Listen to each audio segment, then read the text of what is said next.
Pumasok na nga ulit kami mga best friend na Ate Penelope sa school. Aga na nga kami nag-prepare mga best friend para hindi na nga kami malate. Saktong-sakto nga mga best friend pagdating namin sa school ni Ate Penelope ay line up na nga nila. At syempre mga best friend habang nila line up sila hindi po pwedeng mawawala ang say bye-bye kay daddy. At dahil daddy's girl talaga itong si Ate Penelope, hindi talaga makakalimutan magpaalam sa akin. Lagi talagang ganado mga best friend itong si Ate Penelope sa tuwing papasok sa kanyang school. At syempre mga best friend talaga nakakatuwa yung mga estudyante dito kasi sa tuwing makikita mo nga silang lahat ay naka-uniform. Matapos na nga mga best friend ng kanyang school, sinabi nga niya sa akin na wala daw siyang star. Pero sa akin mga best friend bilang isang magulang ay okay lang. Dahil hindi naman nga sa lahat ng pagkakataon mga best friend ay kailangan lagi siyang may star. Private message nga mga best friend ng teacher ni Ate Penelope. Ang sabi kasi mga best friend ay kukunin daw siyang representative sa buwan ng wika. At syempre mga best friend bilang isang magulang, active na active tayo pagdating sa ganitong kaartihan. Kaya nga pinasukatan ko na kagad siya mga best friend dito sa aming mananahi. 2,000 years later. After 2 days nga mga best friend ay pumunta na nga ulit kami sa aming patahian. Sabi nga sa akin mga best friend ng aming mananahi ay okay na nga daw ang kanyang gown na isusuot sa kanyang buwan ng wika. Parang nakaka-proud nga lang din mga best friend kasi sa dami-dami nga ng estudyante sa loob ng classroom nila sa Ate Penelope nga yung napili ng teacher nila. Dahil na rin siguro mga best friend sa pagiging aktibo nitong si Ate Penelope natin. Ano ba naman kasi mga best friend naman na nga sa kanyang daddy ang pagiging makapal ang moves.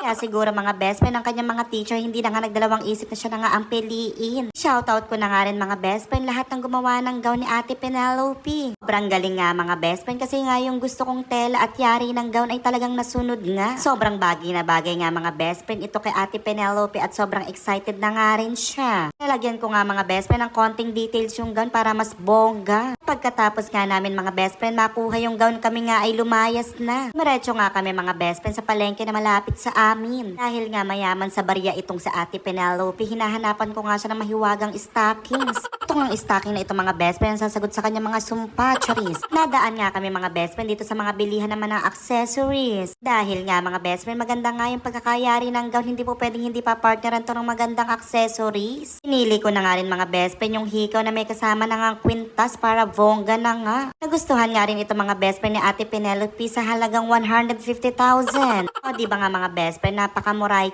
lang pero napakabongga pagka naisuot na yan. Kailangan din kasi natin mga best friend maging practical, total naman isang araw lang naman ang gamitan. Pagdating nga sa bahay mga best friend, sinubukan ko na nga i-fit lahat sa kanya para nga ma-practice na nga rin namin mga best friend kung paano siyang kakanta kasama yung costume niya. Hindi na nga rin maiwasan ng ating bida kontra bida ang mag-practice talaga dahil nga sobrang excited na nga siya mag-perform sa school nila bukas. Hanggang dito na nga lang muli mga best friend. Thank you for watching mga best friend. See you next video.